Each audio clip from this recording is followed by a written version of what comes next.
All right, sparklers, it's time for the gold mine, a personal diary where I talk about the real challenges and triumphs we face as entrepreneurs. My goal is for all of us to feel a little less alone on this journey and a little more inspired to keep going. Growth doesn't always feel the way you think it will. It's typically positioned as a purely positive thing. I mean, most of us are trying always to push ourselves to grow, stretch, expand. If you're not growing, you're just stagnant, right? But sometimes growth in business can feel very heavy. It can feel like saying goodbye to a version of your business that felt familiar for a really long time, even if you're now in a place you only once dreamed about.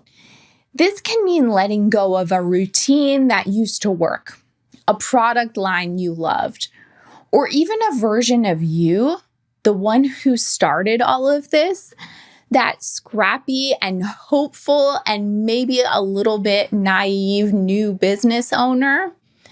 And the kind of letting go, even when it's aligned, even when it's necessary, it can feel like a loss.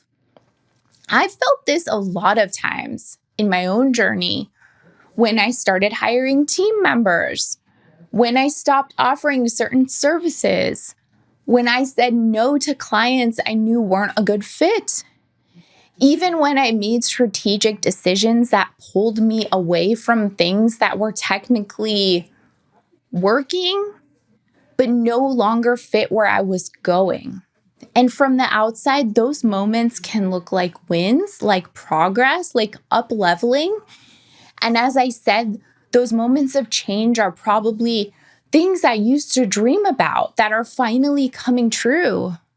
But internally, inside, they come also with this complicated sense of grief, of disconnect, of, wait, am I allowed to feel sad about this even though it's good?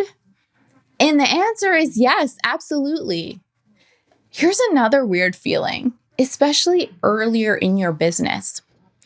You might tell yourself something like, when I hit X revenue, then I'll feel successful, or things will finally click when I achieve Y goal.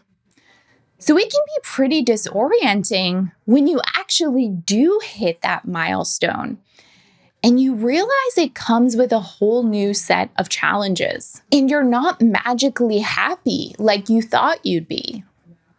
When that happened to me the first time, I think I was genuinely depressed for a while. But eventually it became freeing because I stopped believing in that moment that the better thing is always in the future or just around the corner.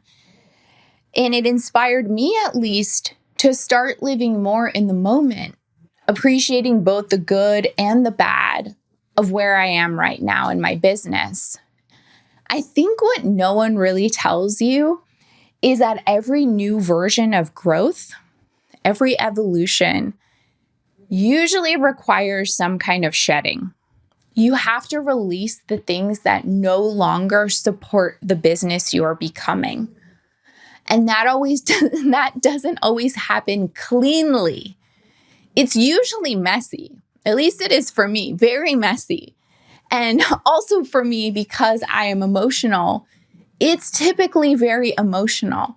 And it can make you second guess whether or not growth, this thing that we're always telling ourselves is good, is even worth it.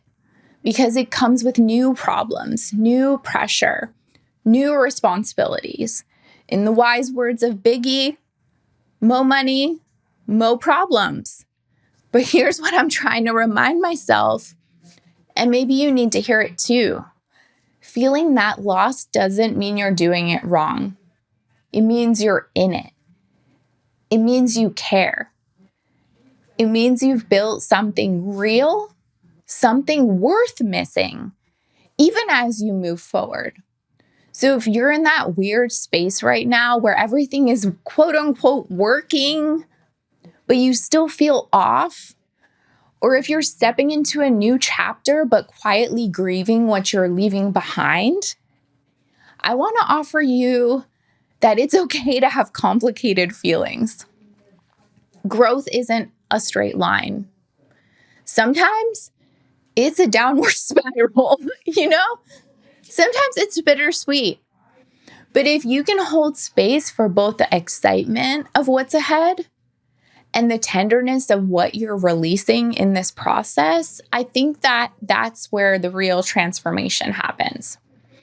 Growth in business isn't just about scaling or optimizing or reaching more people as the marketing bros would have you believe.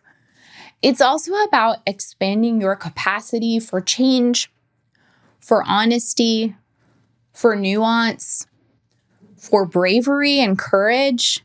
And in my experience, the entrepreneurs who allow themselves to feel that loss fully, the ones who don't rush to gloss over it, are the ones who can move forward with the most clarity and integrity. So just know, it's okay to feel like something's ending, even when a new positive growth spurt is happening. That means you're on the edge of something amazing. And that's it for today. If you found this episode helpful, be sure to subscribe, leave a review, and share it with friends. If you want to reach out, you can always email me Larissa, that's LARYSSA, @joyjoya.com. Thanks so much for watching. If you found this video helpful, please like, subscribe, and check out my other videos for even more tips.